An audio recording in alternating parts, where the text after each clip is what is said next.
Assalamualaikum warahmatullahi wabarakatuh. Selamat pagi Pak Zain dan teman-teman semuanya. Perkenalkan, nama saya Muhammad Raffi Fernanda. Di sini saya akan menjelaskan materi tentang strategi manajemen sumber daya manusia dalam menunjang kinerja positif perusahaan. Sebelumnya, apa sih manajemen sumber daya manusia perusahaan?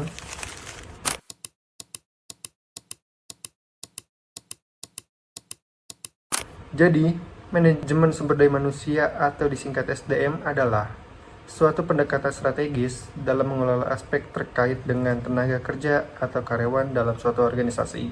Manajemen sumber daya manusia perusahaan yang efektif merupakan kunci tumbuh dan berkembang secara berkelanjutan di masa yang tidak menentu seperti sekarang ini. Tujuannya untuk mengoptimalkan kontribusi individu-individu dalam organisasi serta mencapai tujuan organisasi secara keseluruhan. Manajemen sumber daya manusia melibatkan berbagai kegiatan termasuk perekrutan, seleksi pelatihan, pengembangan, penilaian kinerja, kompensasi, manajemen konflik, dan pengelolaan hubungan antar karyawan dan manajemen. Nah, di bidang ini, investasi sangatlah diperlukan menjadi perhatian penting karena dapat meningkatkan produktivitas pada karyawan. Hal ini dapat diwujudkan dalam berbagai bentuk program seperti pelatihan kerja, survei kepuasan kerja, meningkatkan fleksibel benefit, subsidi asuransi, dan sebagainya. Tetapi, untuk mengelolanya, selalu memiliki dinamika sendiri. Sekalipun input yang dimasukkan sama, tidak berarti hasil yang dikeluarkan memiliki kualitas yang stabil. Hal ini dapat membuat para pemangku kebijakan di perusahaan tidak boleh lengah dalam berinovasi. Nah, setelah mengetahui penjelasan tentang manajemen sumber daya manusia, berikut ini ada contoh-contoh kegiatan dalam manajemen sumber daya manusia seperti yang pertama, perekrutan dan seleksi. Ini merupakan proses mencari calon karyawan yang sesuai dengan kualifikasi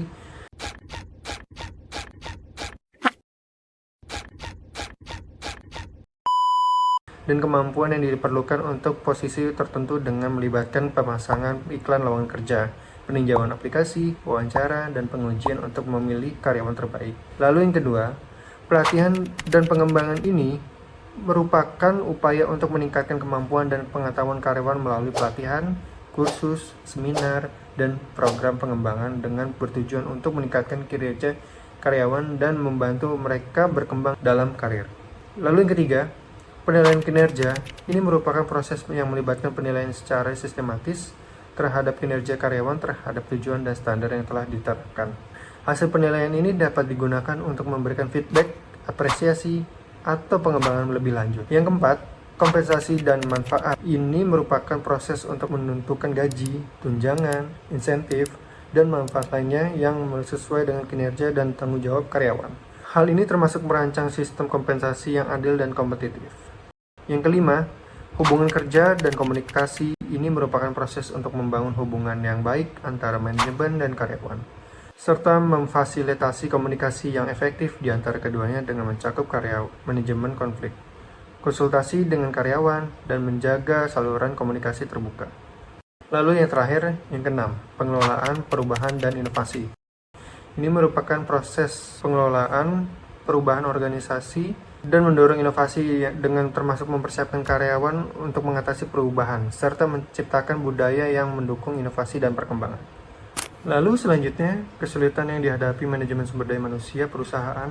Hal ini sangat berpengaruh untuk kesejahteraan sumber daya manusia perusahaan seperti ekspektasi yang terlalu tinggi dengan harus mencapai kolaborasi energi dan komitmen yang sepenuh hati sehingga membuat dari sejumlah besar karyawan. Hal ini bukan hal yang mudah. Manajer perusahaan perlu lebih spesifik mendefinisikan tujuan manajemen SDM agar lebih terukur. Lalu komunikasi yang terlalu general diberikan kepada karyawan sehingga kurang menyentuh secara personal. Lalu masalah yang belum teratasi dengan mencakup peran manajemen sumber daya manusia dalam pengambilan keputusan di perusahaan ini, peran karyawan dan kurangnya pengetahuan terkait manajemen sumber daya manusia.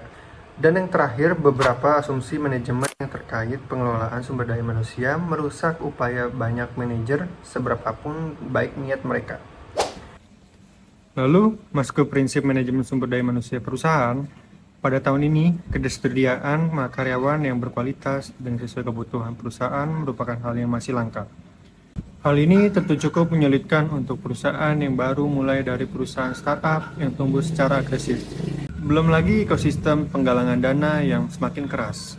Kombinasi kedua ini membuat para pendiri startup untuk kembali melihat talenta yang sudah dimiliki saat ini. Setidaknya ada praktek yang tidak efisien atau sedikit demi sedikit masuk pada kebiasaan kerjaan sehari-hari. Nilai yang baik untuk perusahaan agar manajemen sumber daya manusia menjadi lebih efektif yaitu seperti yang pertama, kreativitas dan penuh intensi. Pada beberapa pendiri perusahaan dan partner dari model Ventura membagikan tipsnya dalam menerapkan nilai kreativitas dan perhatiannya dalam kebijakan manajemen sumber daya manusia yang telah diterapkan.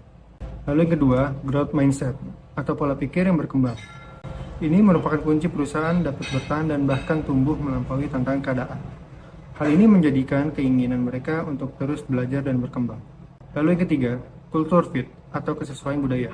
Perusahaan merupakan hal yang menjadi struktur dasar tim yang menjaga keberlangsungan bisnis pada budaya yang dimiliki perusahaan. Lalu yang keempat, strategi komunikasi yang transparan.